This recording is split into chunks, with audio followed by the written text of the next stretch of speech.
Amigos, nos acompaña hoy en esta consulta el doctor Luis Ortega Pineda. El doctor Ortega Pineda es psiquiatra infanto-juvenil, una especialidad difícil por aquello de psiquiatría infantil y psiquiatría de adolescentes, de jóvenes. Y le damos la bienvenida a Consulta Participativa con la expectativa de que los jóvenes, los adolescentes mayormente queden, doctor, un poco orientados. Bienvenido a Consulta Participativa, doctor. No, la verdad que gracias de nuevo por la invitación. Es importantísimo estos temas que ustedes están divulgando, ¿no? Porque es un tema de que todo el mundo está hablando de salud mental, pero al final no concretizamos con qué hacer para mejorar la salud mental y más que todo, los cerebros hay que modificarlo en la niñez y en la adolescencia. Mucho, mientras más tarde comencemos a trabajar con un cerebro, un estado mental alterado, es mucho más difícil la modificación. Entonces, estos temas son importantes siempre abordarlo desde una perspectiva pragmática y desde una perspectiva que realmente impacte a la población. Así es, doctor, justamente como usted lo describe. Y es por esto que, como hablábamos, lo difícil del tema de la psiquiatría en ambas etapas, la infantilidad y la adolescencia, los jóvenes, los adolescentes. Vamos a comenzar con la infantil, doctor, que es aquella donde ustedes, los psiquiatras, no cuentan mucho con la expresión directa del paciente. Doctor, Claro. los avances en la psiquiatría infantil, ¿por dónde andan? Mira, hay temas como muy de moda y algunas cosas hemos avanzado. Los temas del neurodesarrollo son un tema que está en la palestra, ¿no? Que han aumentado. Cuando hablo de temas de neurodesarrollo, estoy hablando de los diagnósticos de déficit de atención, lo que tiene que ver con el autismo.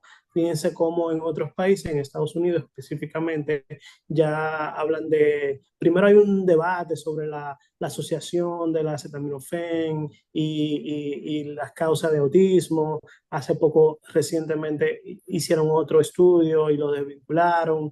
El nuevo tratamiento.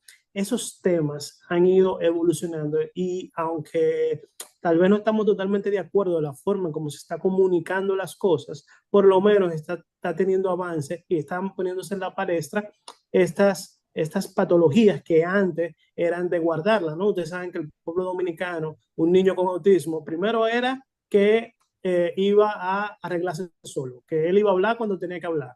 Y luego entonces cuando llegaban los 5 o 6 años que no hablaban, entonces lo comenzaban a no llevar al colegio, a guardar a la casa, al niño que tiene retraso mental. Entonces, ese estigma que tenía, ese miedo a la sociedad de cómo iba a desarrollarse un niño con déficit de atención, que tal vez era muy jodón, como uno dice, ¿no? Y este niño con autismo que tal vez no se comunicaba o no tenía esas conductas que los otros niños tenían, entonces los padres tendrían a retraerse y a no hablar de esto. Entonces, con el nueva visión y con los avances que estamos teniendo, pues entonces estos temas por lo menos se están comentando más, ya no se retraen más, ya hay cosas que están comenzando por lo menos a hablar de cómo cambiar la situación de los niños con déficit de atención, los niños con autismo, los trastornos conductuales, estos temas que son muy importantes en las primeras etapas de la vida, en los primeros 6 años,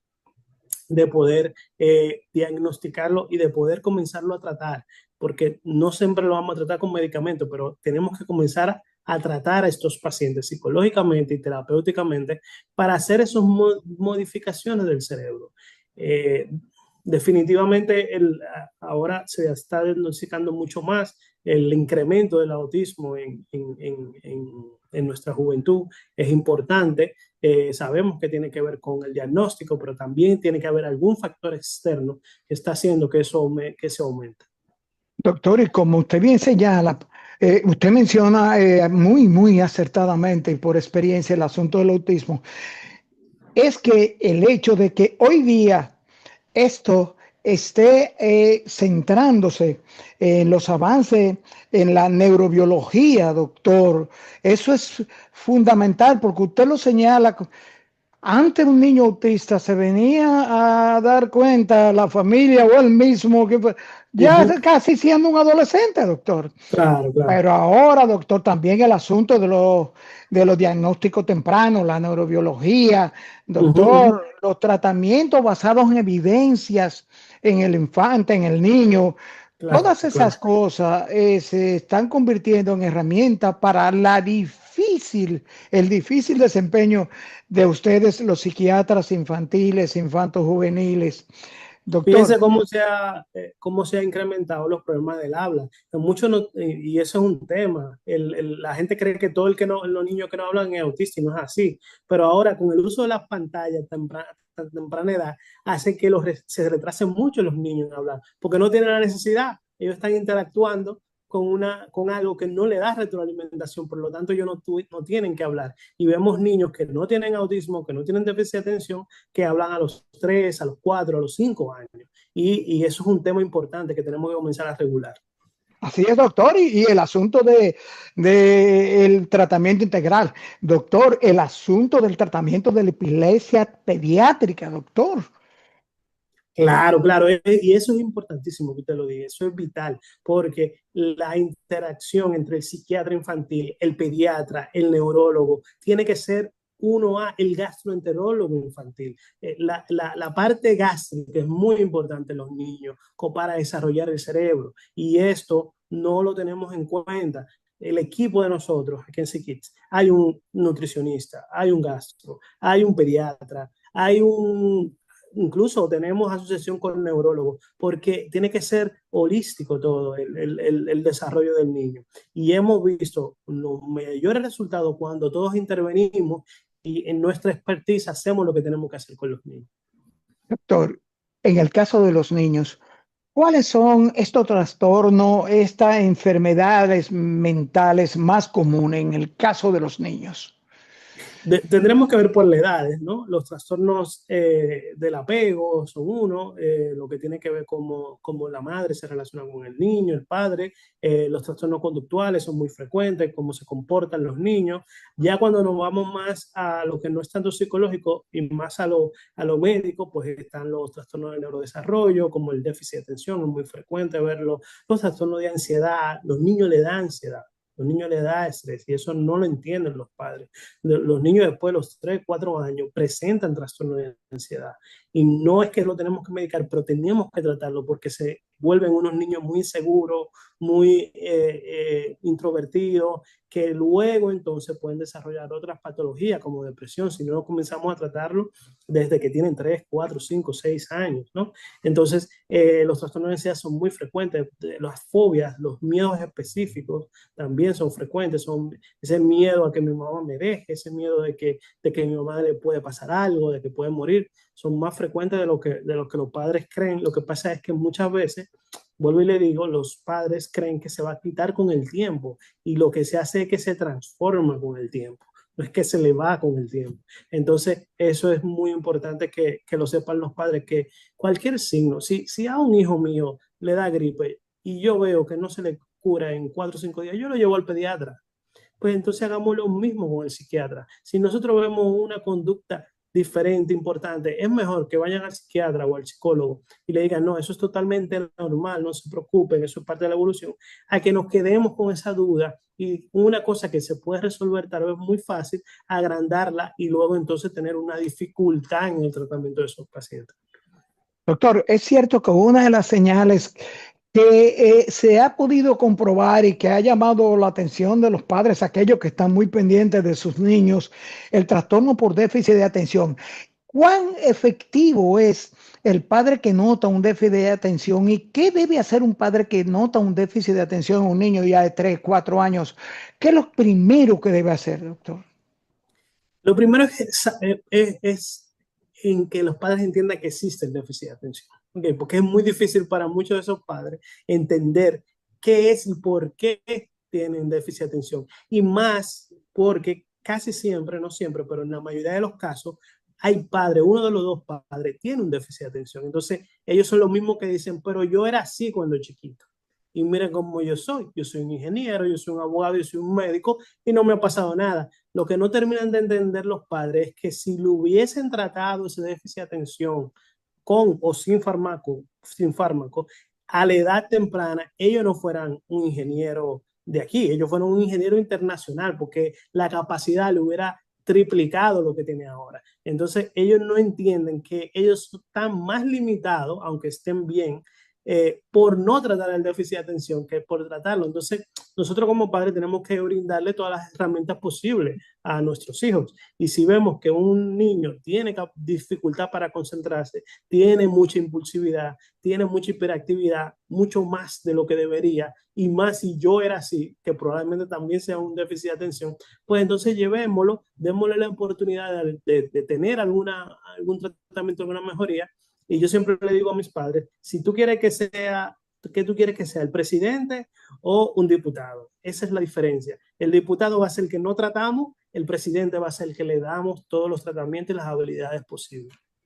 Doctor, y en el caso ejemplo, y los abuelos lo hemos visto y los vemos, estos niños que hoy te saludan con abrazo y beso y mañana cuando tú lo vas a ver no quieren verte, se voltean, estos niños que ignoran la presencia de aquellos que son los que más lo motivan. Cuando un niño comienza en esa situación, doctor, y el padre comienza a decir, ese muchacho es de un carácter raro, ese muchacho es venático. Sí, no, eso pasa mucho con el déficit de atención, esos cambios de humor, pero también lo estamos viendo mucho con la interacción en las redes sociales. Los niños de 6 7 8 9 años que se pasan demasiado tiempo en las pantallas, en esos juegos como Roblox, otro tipo con Discord, entonces se aíslan y un niño que puede ser muy cariñoso en un tiempo, en un periodo de 6 meses, de un año, hace un cambio radical y ahora no sale de la habitación. Ahora lo único que quiere estar es comiendo y hablando, interactuando a nivel digital, y eso trae muchos problemas tanto de relación social como de relación familiar, como de enfermedades mentales, y eso no lo estamos viendo. Entonces, ahora los padres lo que dicen es, no, él está bien, él está dentro de la habitación. No está bien que esté dentro de la habitación todo el tiempo. O sea, hemos cambiado al niño no sale, a el niño solamente está dentro de la habitación. Y la verdad es que estamos muy preocupados a nivel de la comunidad de salud mental, especialmente los psiquiatras, de la pandemia que ya sabíamos que iba a venir y que ya está, el presente ya lo está demostrando, y las consecuencias que estamos viendo en los niños y los adolescentes que tienen todo este tiempo de pantalla. Doctor, en niños como hablábamos, 1, 2, 3, 4 años, ese niño donde más se aplica la evaluación psiquiátrica comprensiva.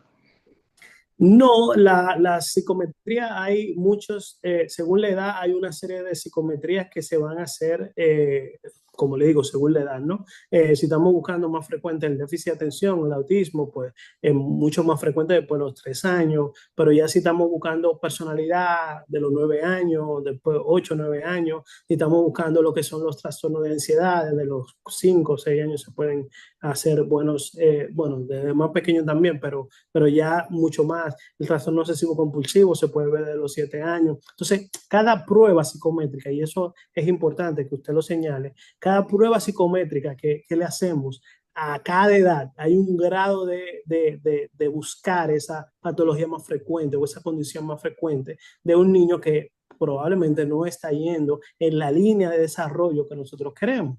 Entonces, yo creo que debemos ver en qué edad estamos presentándonos para ser lo más frecuente. Y el A2, por ejemplo, que se utiliza mucho después de los 3 años, 2 años y medio, para poder diagnosticar los trastornos de desarrollo, yo creo que es una de las pruebas más utilizadas, ¿no? Además del árbol y una serie de pruebas psicológicas que se hacen. Doctor, en niños de 2, 3 años, la evaluación psiquiátrica, el niño que no puede responder preguntas, el niño que se sustrae, el niño que usted no puede hablarle con la expectativa de que le entienda como podría hacerlo un adulto o un adolescente. ¿Cuáles son los métodos que más usan ustedes, los psiquiatras infantiles, para poder compenetrarse y poder penetrar, si así se puede decir, en ese niño? Sí, eso es muy interesante que usted lo pregunte, porque eso mismo me preguntan los padres, pero la verdad es que no hay un secreto como muy importante. Yo personalmente lo primero es que no lo trato como más pequeño de lo que real son.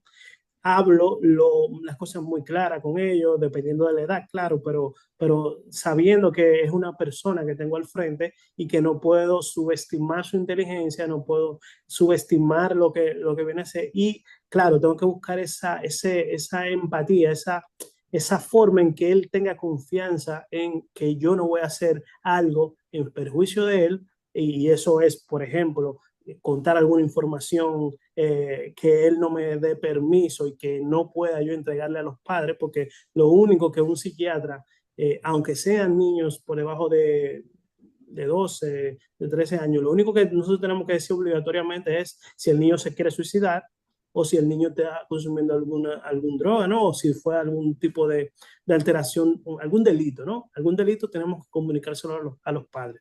Pero si no es un delito, si no es un delito a nivel legal, pues entonces tenemos que manejarnos con el paciente y hacer que él sea el que lo cuente a los padres. Eso es importante y eso entonces no vulnera su confianza.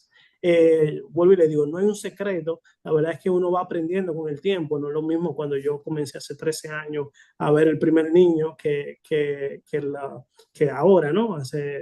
Que cuando veo al niño ahora se me hace mucho más cómodo porque yo probablemente tengo un arsenal de formas. Además que como psiquiatra infantil debemos estar actualizados con lo que yo hago. Y déjame decirle que eso es un trabajo, porque yo tengo que estar actualizado de la jerga, de lo que, de la red social que está usando.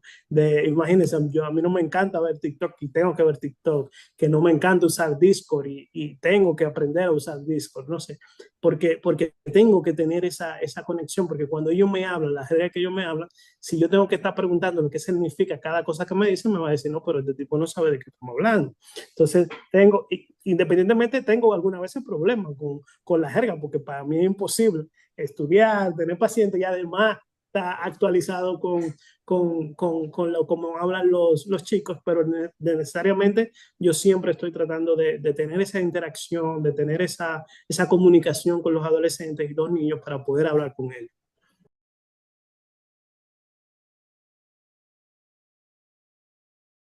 Doctor, en los niños, cuando un psiquiatra comienza a tratar un niño o va a tratar un niño, hay que primero tomar en cuenta la genética, si este niño, si los padres sufrieron trastornos, Claro. si los padres tuvieron enfermedades mentales. Es cierto que esto influye en gran medida en la posibilidad de un niño con trastornos mentales. Vital, eso es vital, porque cuando hacemos una historia clínica, la factor genético podemos decir que va entre el 30 y el 40% de lo que tiene que ver con la enfermedad mental. Por lo tanto, cuando hacemos una historia, prácticamente en todos, ya sea abuelos, ya sea tíos, ya sea hermanos, ya sea padres, tienen alguna condición de salud mental vinculada. Como yo le decía ahorita, es muy frecuente que los niños con déficit de atención tengan padres con déficit de atención o abuelos con déficit de atención.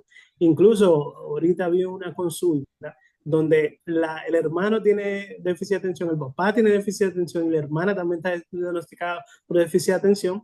Y la verdad es que lo pudieron descubrir, uno lo iba descubriendo después que el otro lo descubría en el psiquiatra, ¿no? Y que lo trataban. Y eso es importante porque la genética tiene mucho que ver. Incluso para los tratamientos que damos muchas veces, cuando le damos un tratamiento al papá o a la mamá o al hermano, muchas veces preguntarlo es importante porque casi siempre es efectivo para ese paciente. Entonces, ahí vemos el vínculo genético que hay que hacer, que hay que mirar. Doctor, los niños con enfermedades crónicas, ejemplo, así rápidamente, diabetes, son más propensos a desarrollar problemas neurológicos, problemas neuropsiquiátricos.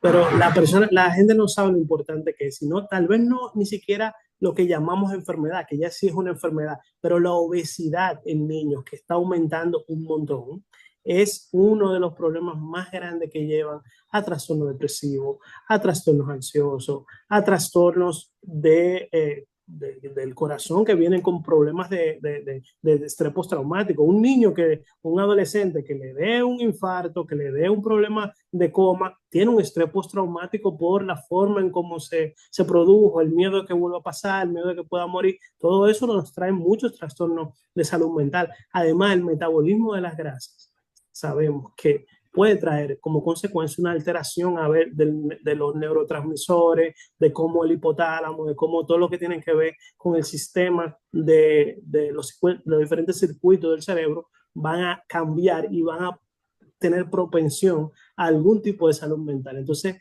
el control metabólico, el control de las grasas, el control del azúcar, el control de alguna enfermedad reumatológica es importantísimo de por qué le va a dar una alteración de salud mental. Doctor, los adolescentes, doctor, la otra parte gran difícil a nuestro juicio de ustedes, los psiquiatras, los especialistas, tratar. Dígame, doctor, trastorno psiquiátrico en adolescentes, niños de 12, 13, 14, 15, 16 años, ¿cuán frecuentes son y cuáles son los que más se manifiestan a esta edad? Mira, la verdad que los adolescentes son un reto para cualquier especialidad, incluyendo psiquiatría, mucho más, porque el adolescente no viene solo. Yo no he tenido un solo paciente que venga solo, viene con una mochilita. La mochilita son los padres. Entonces, los padres regularmente no entienden que son parte del problema. Van a ser parte de la solución, pero son parte del problema. Entonces, no terminan de entablarse en el tratamiento. Las patologías más frecuentes del adolescente, pues están los trastornos de ansiedad, los trastornos depresivos, los trastornos de personalidad son muy frecuentes, tanto los trastornos límites, los trastornos histriónicos, los trastornos narcisistas, los trastornos antisociales. Hay que ver que hay muchas condiciones que creemos que son normales en el adolescente y por no llevarlo a tiempo, porque si nosotros podemos trabajar con un trastorno de personalidad a los 10, 11, 12 años, no es lo mismo que trabajarlo a los 18, a los 20 años. O sea, es mucho más fácil hacer esos cambios estructurales, esos cambios de función a nivel de los adolescentes cuando se presenta el problema, que hacerlo 10 años después, 8 años después cuando viene. Entonces los padres no terminan de entender que el tiempo en la adolescencia es vital porque nosotros estamos en constante cambio del cerebro y es el mejor momento si vamos a hacer algún cambio de su personalidad, algunas herramientas de resiliencia, es mucho mejor cuando lo podemos hacer en esa plasticidad cerebral que ya después de los 25 años, después de los 20 años, donde ya esa plasticidad no es tan grande. Entonces, los trastornos de ansiedad, los trastornos depresivos, los trastornos psicóticos, el trastorno bipolar también es frecuente que se presente en la adolescencia. Esas son las causas más frecuentes de enfermedades mentales. Los trastornos conductuales son muy frecuentes. Hay un fenómeno que ha aumentado mucho que se llama cutting, que es cortarse a esas chicas que se cortan, que en los colegios, que mucho tiene que ver con las redes sociales también. Ese aislamiento de las redes sociales, lo que estábamos hablando ahorita. Aquí la mayoría de adolescentes que yo, bueno, no puedo decir la mayoría, pero el 50% de los adolescentes que yo veo prácticamente se quedan en su habitación y no salen y salen de vez en cuando a buscar comida y después al colegio y vuelven a su habitación y no hay forma de que los padres tengan una interacción con él, no hay forma de que nadie más que no sea la computadora, el celular y la televisión, algunos tengan interacción con él. Entonces, eso va a traer un problema de habilidades adaptativas, va a traer un problema de socialización, va a traer un problema de natalidad, porque no está teniendo habilidades para tener una relación con su par. Y por lo tanto, cuando le toque tener novia a los 18, a los 20 años, pues le va a ser dificultoso. Y muchos de ellos van a optar por no tener descendencia. Por lo tanto, la población probablemente en algún momento, si seguimos como vamos, va a comenzar a disminuir. Entonces, no estamos viendo la perspectiva a largo plazo del problema. Doctor, usted menciona las redes sociales. Qué bien, doctor, que usted lo menciona, porque pensamos entonces también en el asunto de que las redes sociales pueden conducir a trastornos inducidos.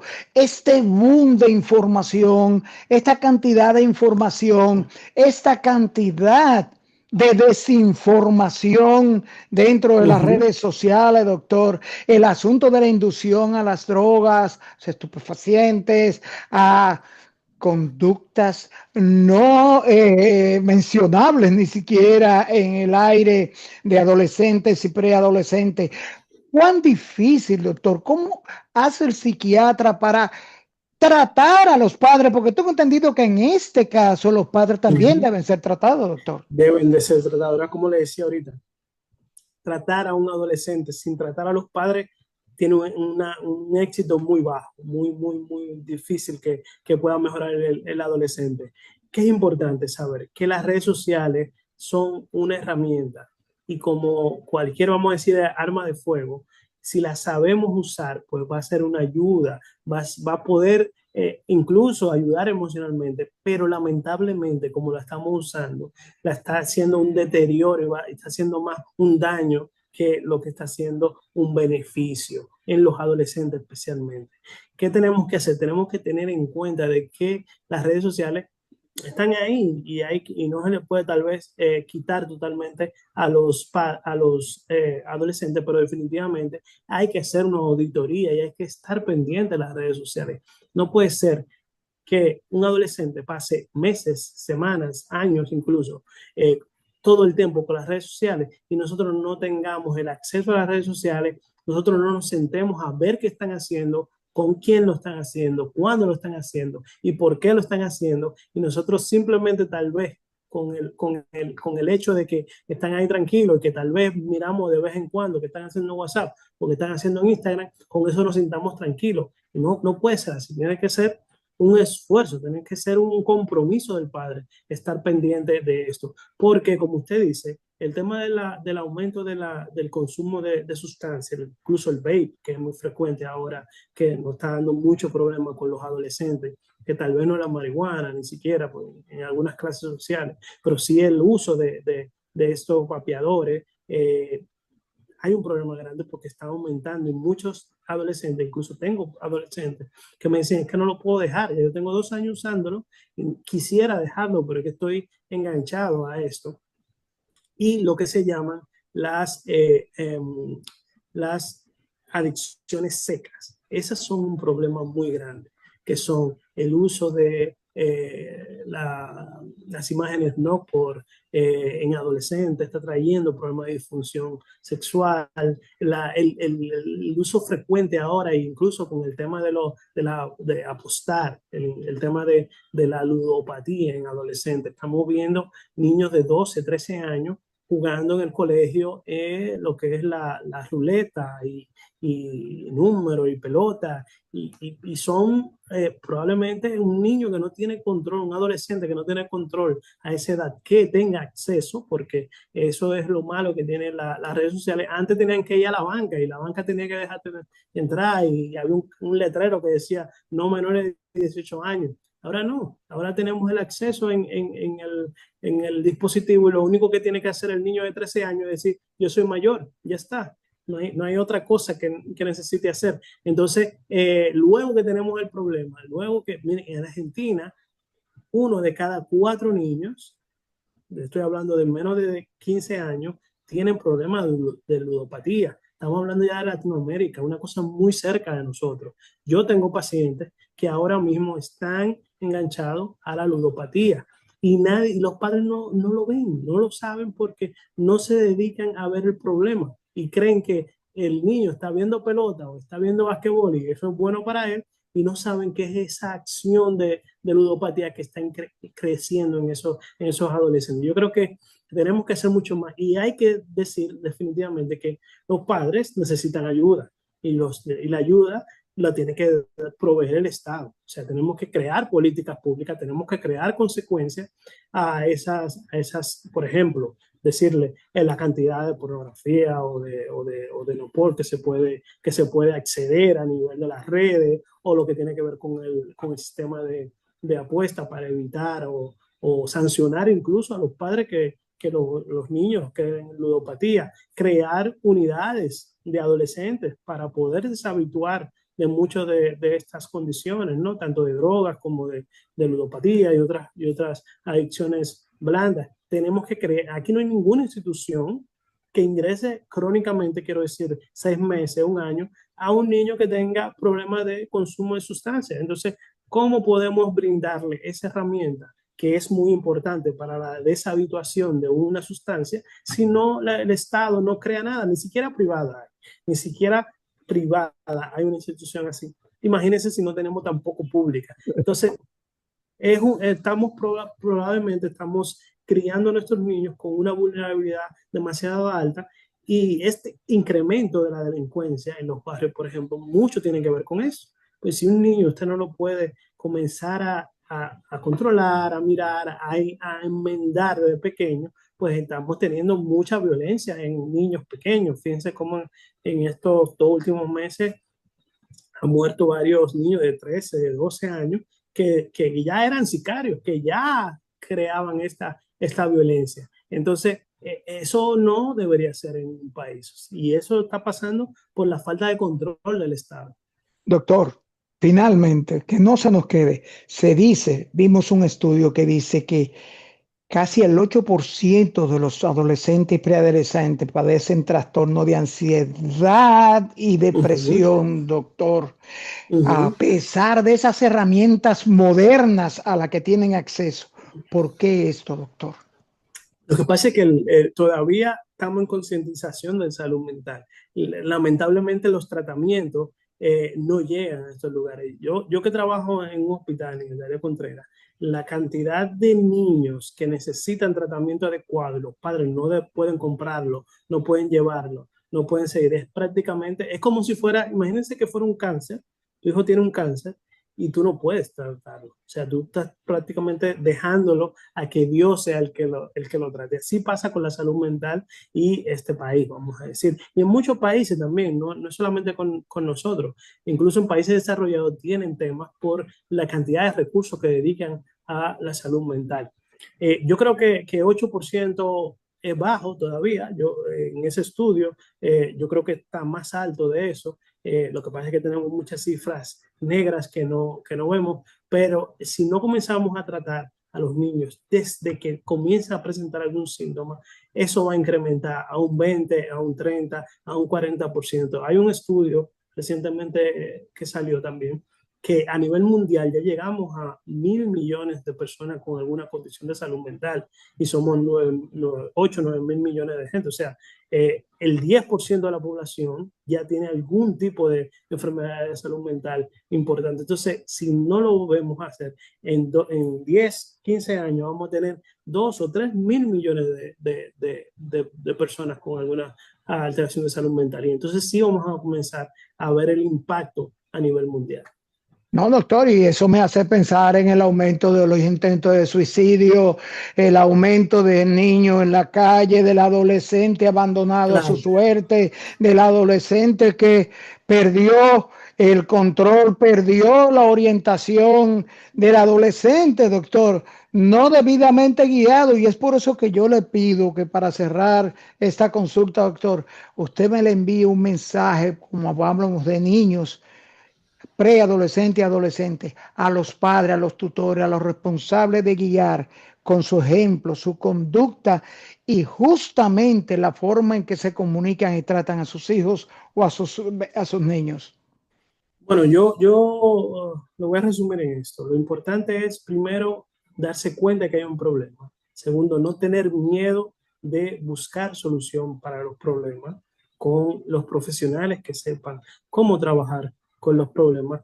Y por último, tanto el país como la familia, llevar esos recursos hacia esos niños para poder disminuir ese impacto que está teniendo la alteración de salud mental a nivel global. Doctor, ¿dónde pueden los amigos de consulta contactar al doctor Ortega Pineda?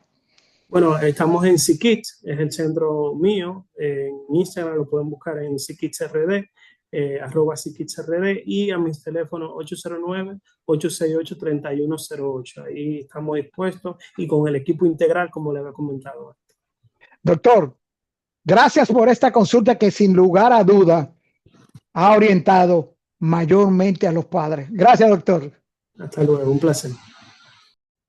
Gracias por acompañarnos a esta consulta con el doctor Luis Ortega Pineda, psiquiatra infanto-juvenil, donde estuvimos tratando y siendo orientado en todo lo que tiene que ver con trastornos y enfermedades psiquiátricas en niños, preadolescentes y adolescentes. Amigos, amigas, nos vemos en la próxima consulta.